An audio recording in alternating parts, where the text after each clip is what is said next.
Hi everyone, welcome back to my channel. It's day 3 of the jury instruction in the state of Idaho versus Lori Vallow Daybell. First we have the copyright disclaimer and the true crime disclaimer. Trial began on Monday with jury selection, with the initial pool of 1,800 prospective jurors slowly being whittled down day by day.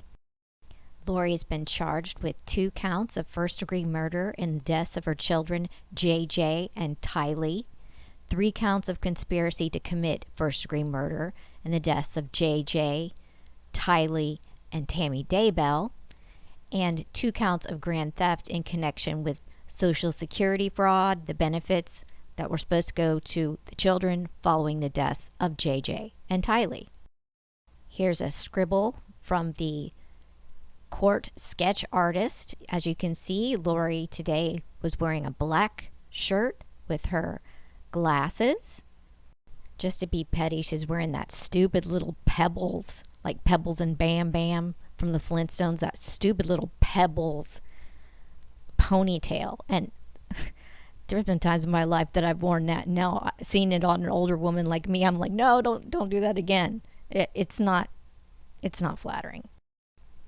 As mentioned before, voir dire is being done in waves or in panels, and by the end of today, 39 potential or pre-selected jurors have been chosen. That's actually fantastic, so don't let the tabloids make you feel like they can't seat a jury. I think they'll be able to. So they're aiming for 42 pre-selected jurors to then whittle them down using both sides' peremptory challenges that we talked about before, and then get to the required 18 potential jurors. So 12 of them will be trial jurors and 6 alternates. Again, that's a real healthy number to get through these 8 weeks. Jurors are given questionnaires, and one potential juror today was excused after writing on their questionnaire, "If your child was missing, why would you go to Hawaii?"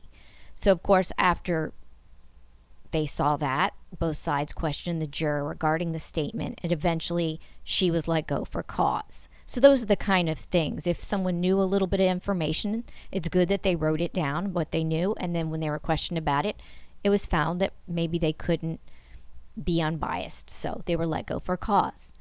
Another potential juror, who's a doctor, asked the judge about sequestration. I guess he was planning to see his clients after work at 3:30. And the judge said that right now there's no plan to sequester the jury, maybe during deliberations, but otherwise there's no plans for sequestration. In another example of the voir dire process, a potential juror admitted that his wife is a true crime junkie who had filled his ears about the case. And so the judge then asked if it would be a problem if he was picked for the case. And the juror replied, "Well, if I'm allowed to go home, yes." Implying, I guess, in a way that the wife would try to pry stuff out of him, during the pillow talk at night or whatever, if he wasn't sequestered. So apparently everyone laughed, including Lori, so I guess she has a sense of humor. Also, another potential juror admitted that she couldn't handle the graphic nature of this case and the kind of photos that could be shown and things like that. I do believe it was a mother of children. And at some point during that query, Lori started crying or looked to be wiping her glasses. And so the sketch artist captured this. So I don't know if she's having feelings. I don't know if she had something on her glasses. Who knows? And the mystery of the missing day 1 audio has been solved. Thank you to my viewers who let me know about it as well. Nate Eaton of East Idaho News just dropped the audio from day 1 today, like later on this afternoon. And apparently the court was having trouble getting it out. And hopefully they will have their ish resolved, because once trial starts, that's the kind of audio people they're going to want to hear every single day.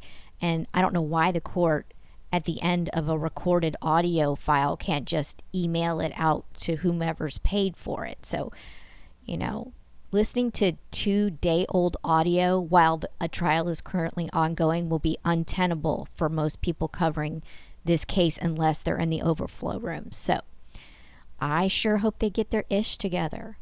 And speaking of not losing your shit, isn't that the cheesiest segue? Anyway, I have another channel called Daily Positive Affirmations by Thielen, and the most recent video is called Amusing Affirmations for Not Losing Your Ish. So if you like this video, please give it a like, hit that thumbs up, and subscribe for more Lori Vallow Daybell trial coverage. And without further ado, have an excellent day.